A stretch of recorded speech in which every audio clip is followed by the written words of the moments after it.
زان خوش اومدید به این ویدیو. ما اومدیم با دختر خالم بازی جای شعر خالیه اما با مجوزات سوزتان. بله طوریه هر آهنگ هر مرحله یکیمون جواب میدیم، هر کی نتونه جواب بدی سوزتان میخوره. بله. اول از دختر خالم شروع کنیم.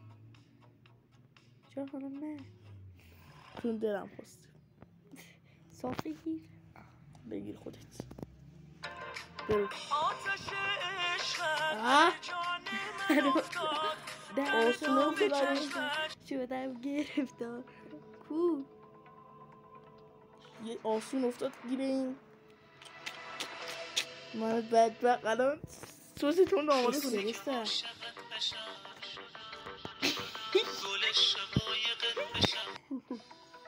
عجب خیلی چیز خوبی بشه. تو رفتی من شدم گل شقایقت بشم دیوونه.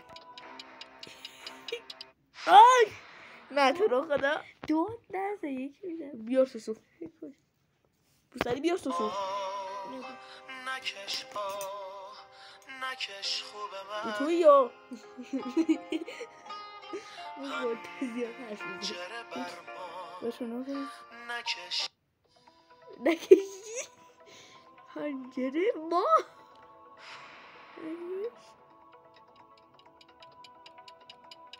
یار حاجی خوبه من آمد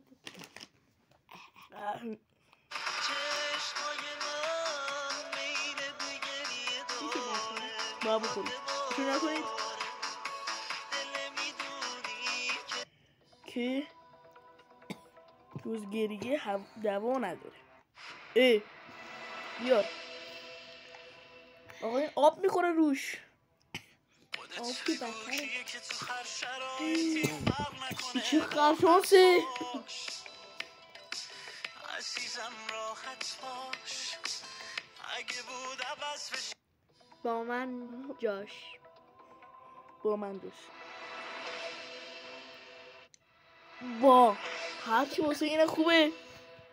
از اولش با نبودی یا چیه تو که مال ما نبودی اینجوری آتیشم بچه کمونه اینجوری آتیشم نزن. آخه تو تنها نبود همیشه کنارم نبودی همیشه کنارم. بریز بدو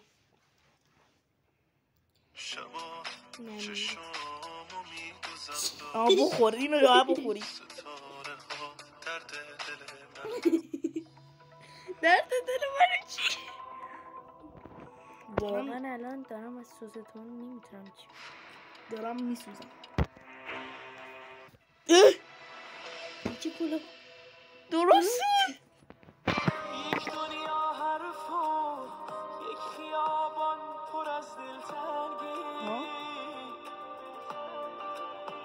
من به تو باختم من به تو باختم دیگه واسه چی این چی چی میجنگی داری با کی میجنگی تو دیگه واسه چی میجنگی بیا بریز بچه من انگار امروز چیه چی بگ بابا دو بخور دود نزد چه نکنیم که بخوری تو زندون من نمون حالا که فکر رفتنی دیگه کنار من نمون. بریز باختیم دوباره. اینم سوسه بود آی کلش اینجا بچه ها تا پارت بعدی خدا نگهدار. خدافظ.